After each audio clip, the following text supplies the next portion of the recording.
चंचल अपनी 3 बेटियों के साथ रहती थी। वैसे तो वो लोग अमीर थे, लेकिन पति विश्वनाथ की एक भयानक हादसे में मौत हो जाने की वजह से अब उनके दिन बहुत ज्यादा मुश्किलों में बीत रहे थे। माँ देखिए, आज पड़ोस वाली आंटी ये सूट सिलने को देकर गई हैं। जरा दिखा तो सही। अच्छा ठीक है, मैं सिल दूंगी। पति के जाने के बाद चंचल ने अपना और अपनी बच्चियों का पेट पालने के लिए सिलाई को ही अपना रोजगार बनाया। माँ, पड़ोस वाली आंटी का ये सूट इस बार आप नहीं सिलोगी? मतलब? मुझे ऐसे आपको काम करते हुए देखकर बहुत बुरा लगता है। अब मैं भी सिलाई सीखूंगी और आपकी मदद करूंगी। क्या तू सच में ऐसा करना चाहती है? माँ सच में। तो फिर ठीक है, मैं तुझे बताऊंगी और तू इसे सिलना। चंचल की बेटियां तेज दिमाग की थी। नैना एक ही बार में सब कुछ समझ गई और उसने बहुत अच्छे से सूट को सिला। कैसा लग रहा है माँ? लाजवाब। तू तो इस काम को बड़े ही अच्छे से कर रही है। शुक्रिया। ओहो ओहो, अब ज्यादा खुश मत हो। चुप कर। तूने सच में इसे बहुत ही अच्छे से सिला है। आज से तू भी मेरे साथ ये काम करवा सकती है। फिर क्या था, दोनों माँ बेटी ही सिलाई का काम करते हुए अपना गुजारा करने लग गई। वो सिर्फ अपने आस पड़ोस के ही कपड़े नहीं बनाती थी, बल्कि वो बाजारों में बेचने के लिए पर्दे, शोपीसेस भी बनाया करती थी और अपने घर का खर्च चलाती थी। ऐसे ही दिन बीत रहे थे कि एक दिन पंडित चंचल के घर पर एक बहुत ही अमीर घराने का रिश्ता लेकर आया। पंडित जी, ये तो काफी बड़े लोग हैं, इन्हें मेरी ही बेटियों से शादी क्यों करनी है? आपकी बच्चियां भले ही गरीब हैं, लेकिन रंग रूप की बड़ी ही अमीर हैं चंचल बहन। क्या पता इन लोगों को क्या बात पसंद आ गई हो।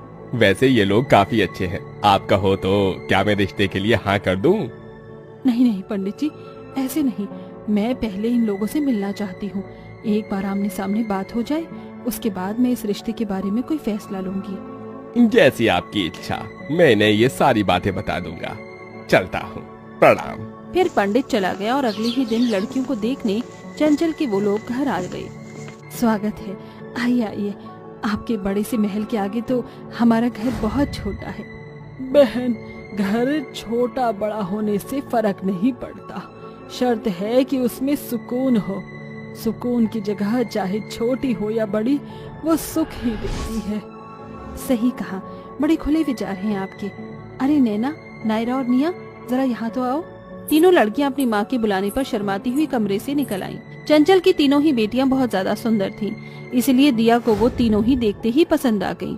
नजर न लगे आपकी बेटियों को, बिल्कुल राजकुमारी लग रही हैं। शुक्रिया। काफी देर तक ऐसे ही बातें होती रहीं। तीनों लड़कियों ने अपने होने वाली सास को चाय वगैरह भी बनाकर पिलाई। कुछ देर बाद चंचल घबराए हुए अंदाज में बोली, दिया जी, आप सच में बहुत ही अच्छे लोग हो। मैं बड़ी ही आभारी रहूंगी अगर मेरी बेटियां आपके घर की बहुएं बने तो। लेकिन एक बात भी है। कहिए। मैं अपनी बच्चियों को ढेरों दहेज देकर विदा नहीं कर पाऊंगी। ये आप कैसी बातें कर रही हो? हम आपकी परिस्थिति से बहुत अच्छी तरह वाकिफ हैं। हमें दहेज वगैरह कुछ नहीं चाहिए। आप अपने आंगन की सोने की चिड़िया मेरे आंगन भेज रही हो, क्या इतना काफी नहीं है? वैसे भी दहेज लेना और देना दोनों ही गलत है और मैं भी दहेज प्रथा के खिलाफ हूँ। दिया की बातें सुनकर चंचल बहुत खुश हो गई कि तभी, लेकिन हाँ, मेरी एक शर्त है। आप शादी के दिन मेरी बहुओं को बहुत अच्छे से सजाना, इन्हें अच्छे लहंगों में मेरे आंगन में भेजना।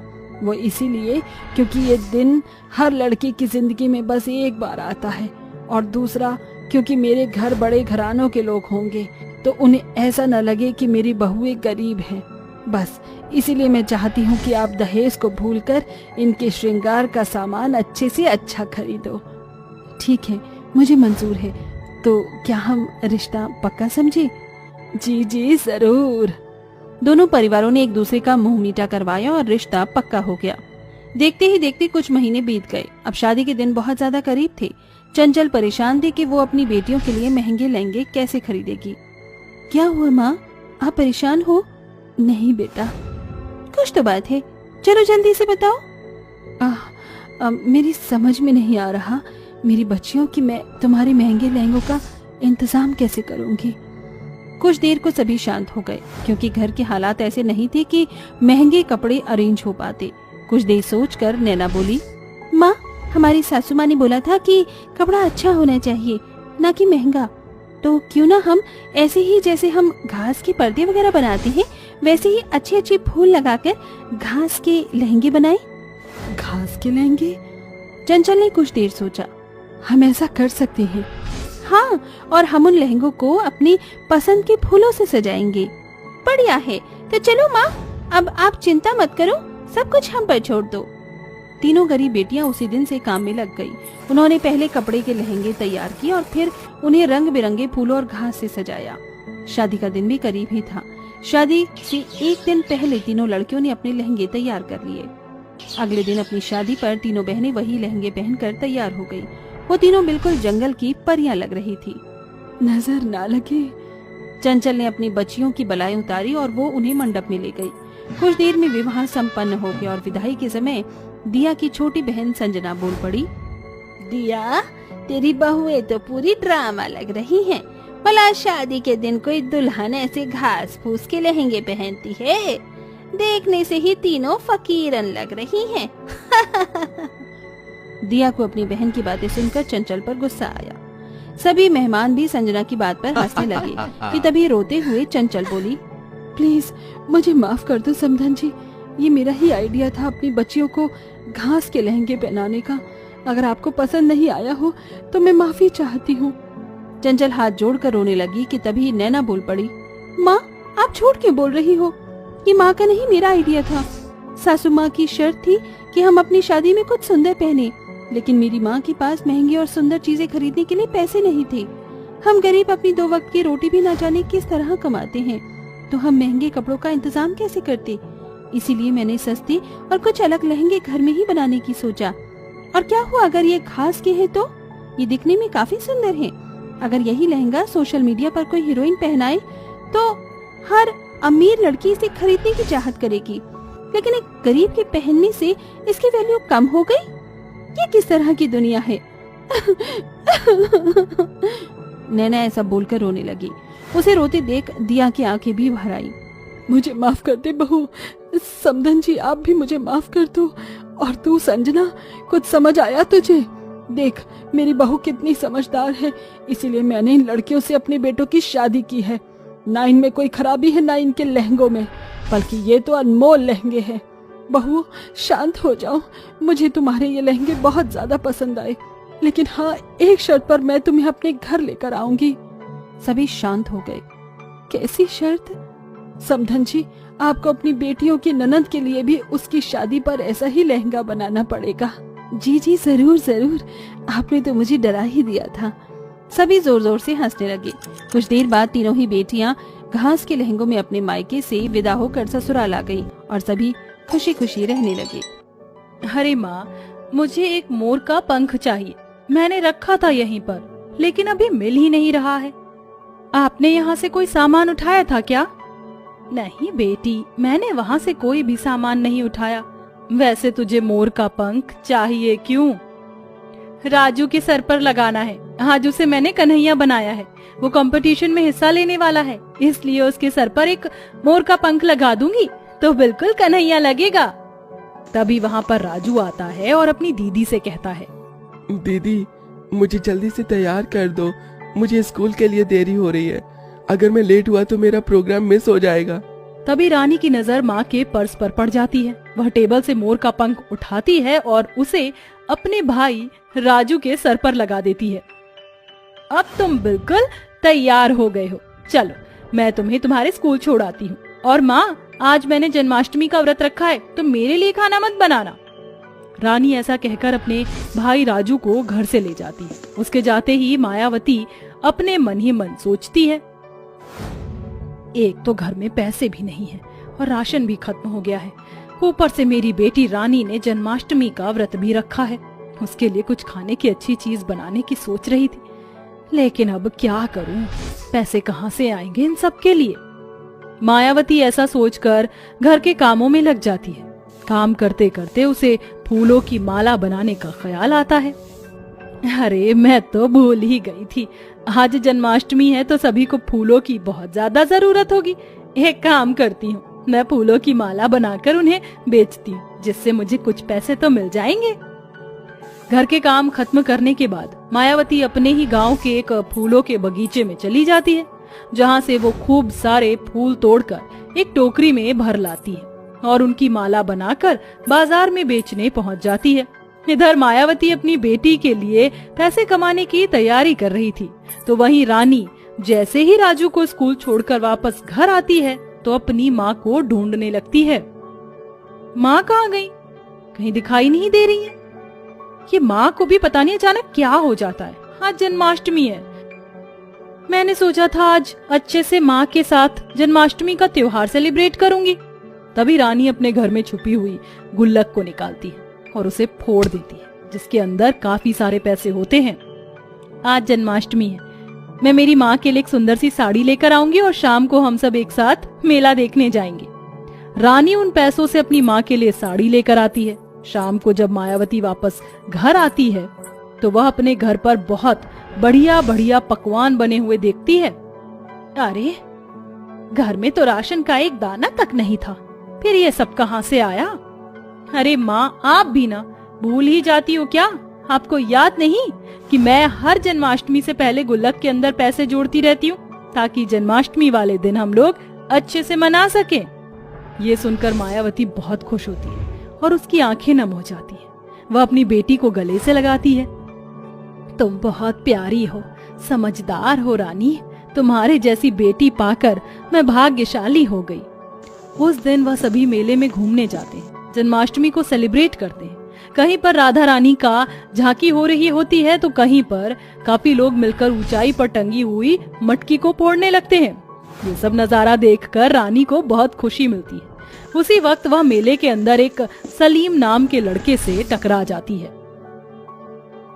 ओ, तुम्हें दिखाई नहीं देता क्या?